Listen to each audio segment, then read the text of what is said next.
Everyone, welcome to my channel. आओ करें तैयारी में आप सभी लोगों का बहुत बहुत स्वागत है।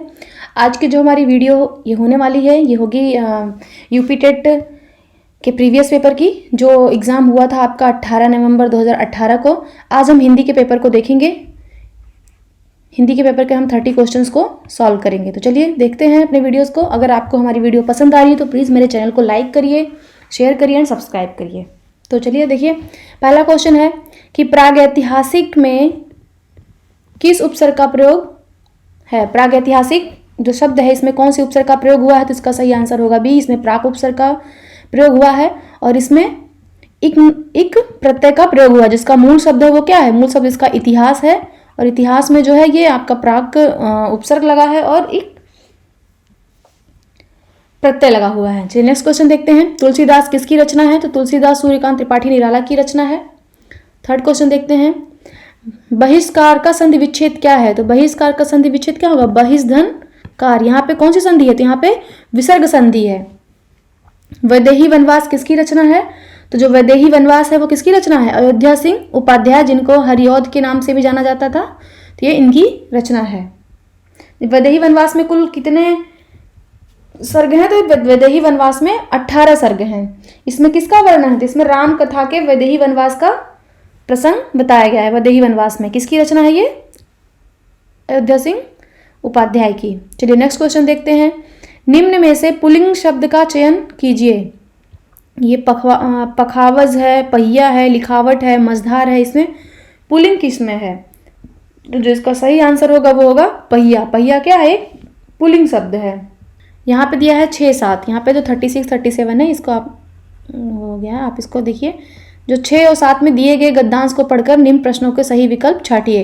तो जब भी हम गद्यांश का क्वेश्चन करते हैं तो सबसे पहले हम क्या करते हैं, सबसे पहले हम इनके क्वेश्चंस को पढ़ लेते हैं, उसके बाद से ऊपर हम अपने गद्यांश को पढ़ते हैं। तो चलिए गद्यांश को आप पढ़ लीजिएगा, हम इसके आपको क्वेश्चंस कराते हैं।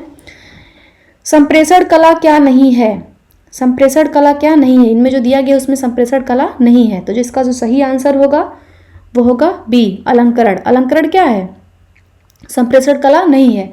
जबकि प्रभावशाली भाषा ये संप्रेषण कला है, आत्मविश्वास भी है, विचारों और भावनाओं को व्यक्त करना भी संप्रेषण कला है। नेक्स्ट क्वेश्चन देखिए। संप्रेषण कला का विकास किससे होता है, जो संप्रेषण कला है उसका विकास किससे होता है, तो अनायास से होता है, बिल्कुल नहीं। भाषण देने से संप्रेषण कला का विकास होगा, नहीं। विषय की अच्छी पकड़ से होगा, नहीं। आपको अभ्यास करते रहना चाहिए। किसी चीज़ का भी अगर विकास तभी होता है जब उसका नियमित क्या करते हैं, अभ्यास करते हैं। चलिए नेक्स्ट क्वेश्चन देखते हैं। निम्न में संयुक्त व्यंजन कौन नहीं है, संयुक्त व्यंजन पूछ रहा है, कह रहा है कौन नहीं है। तो बताइए इसका जो सही आंसर होगा वो क्या होगा, या क्या है, संयुक्त व्यंजन नहीं है। त्रा भी है, ता और रा को मिलकर बनता है, छा भी है, ज्ञा भी है। संयुक्त व्यंजन कौन सा नहीं है, या नहीं है। Next question. मृत्युंजय पद में कौन सा समास है, मृत्युंजय जो पद है इसमें कौन सा समास है, तो जिसका सही आंसर होगा वो होगा ए। इसमें बहुव्रीहि समास है। बहुव्रीहि समास क्या होता है, बहुव्रीहि समास क्या होता है, जब कोई दो पद मिल करके किसी तीसरे पद की ओर संकेत करते हैं। जैसे कोई भी दो पद हैं वो जब मिल करके किसी तीसरे पद की ओर संकेत करने लगते हैं तो उसे हम बहुव्रीहि समास कहते हैं। इसमें क्या है, मृत्यु पर विजय पाने वाला, मृत्यु पर जो विजय पाने वाला है यानी मृत्यु को जीतने वाला ही मृत्युंजय कहलाता है। तो वो कौन है मृत्यु पर विजय पाने वाला, अर्थात शिव। तो इसमें कौन सा होगा, बहुव्रीहि समास होगा। 11वां क्वेश्चन देखते हैं। अलंकार में किस उपसर्ग का प्रयोग है, अलंकार जो शब्द है इसमें कौन से उपसर्ग का प्रयोग हुआ है, तो इसमें जो उपसर्ग का प्रयोग हुआ है वो है बी, अल उपसर्ग का प्रयोग हुआ है।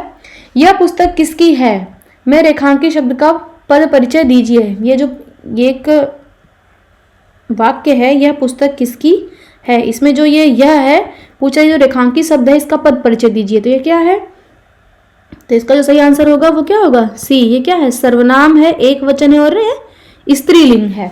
ठीक है, चलिए नेक्स्ट क्वेश्चन देखते हैं। विश्लेषण शब्द का विलोम होगा, विश्लेषण का विलोम क्या होगा, तो विश्लेषण का जो विलोम होगा वो होगा संश्लेषण। किसी चीज को विश्लेषण करना यानी उसको व्याख्या करना, संश्लेषण करना मतलब चीजों को जोड़ देना। चलिए नेक्स्ट क्वेश्चन देखते हैं। जिनका उच्चारण ऊपर के दांतों पर जीभ लगने से होता है उन्हें क्या कहते हैं, तो उन्हें दंत कहते हैं। नेक्स्ट क्वेश्चन देखते हैं, निम्न में से उष्ण व्यंजन कौन से हैं? उष्ण व्यंजन पूछ रहा है, उष्ण व्यंजन कौन से हैं? तो जो आपके उष्ण व्यंजन है वो, तो उष्ण व्यंजन कौन से हैं? तो उष्ण व्यंजन है श, श, स, बी आंसर सही होगा। नेक्स्ट क्वेश्चन देखते हैं, अत्यधिक का विलोम क्या है? अत्यधिक का विलोम क्या है? तो अत्यल्प। अत्यधिक का विलोम क्या है? अत्यल्प। नेक्स्ट क्वेश्चन देखते हैं, रित का विलोम क्या है? रित शब्द का विलोम क्या होगा? तो रित का विलोम क्या है? अनरित। नेक्स्ट देखते हैं, संकल्प शब्द में उपसर्ग बताइए। संकल्प जो शब्द है इसमें उपसर्ग कौन सा है? तो जिसका उपसर्ग होगा संकल्प का वो है बी, सम।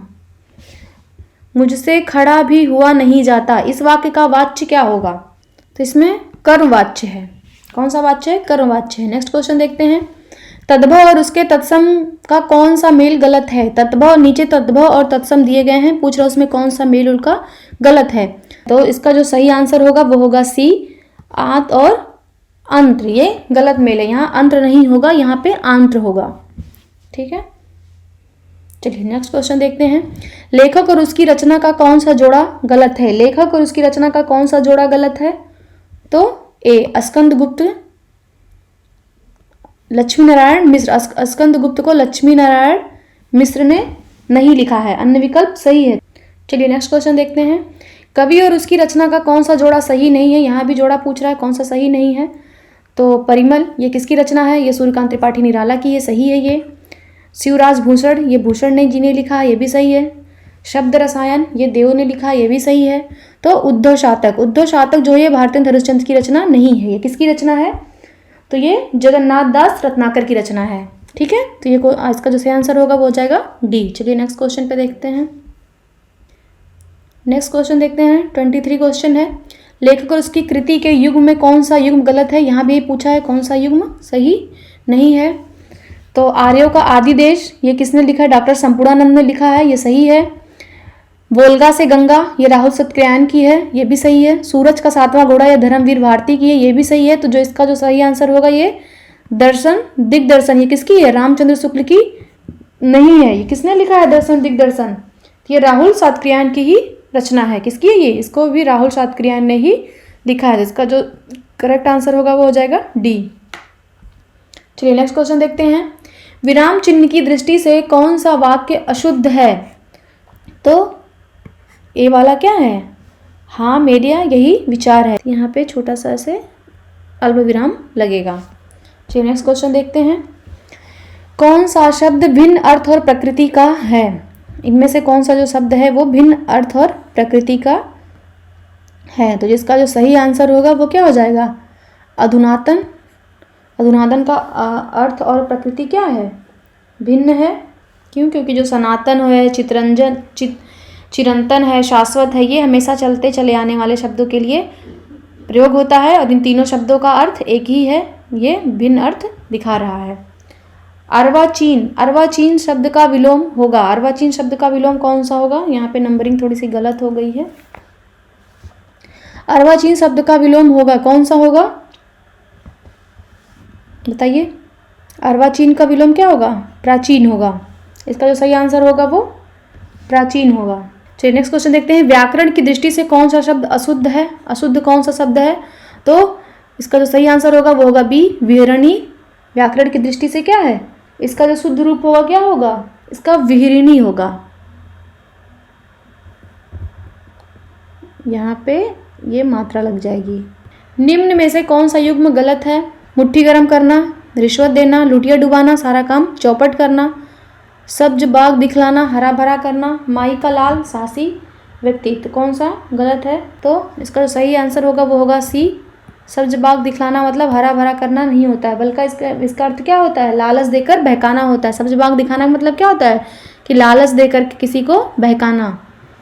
चलिए नेक्स्ट क्वेश्चन देखते हैं, मेरी भवबाधा हरो राधा नागरी सोए, जा तन की झाई पर श्याम हरित दुति होए। उपरोक्त दोहे में कौन सा अलंकार है? अलंकार पूछ रहा है, तो इसमें कौन सा अलंकार है?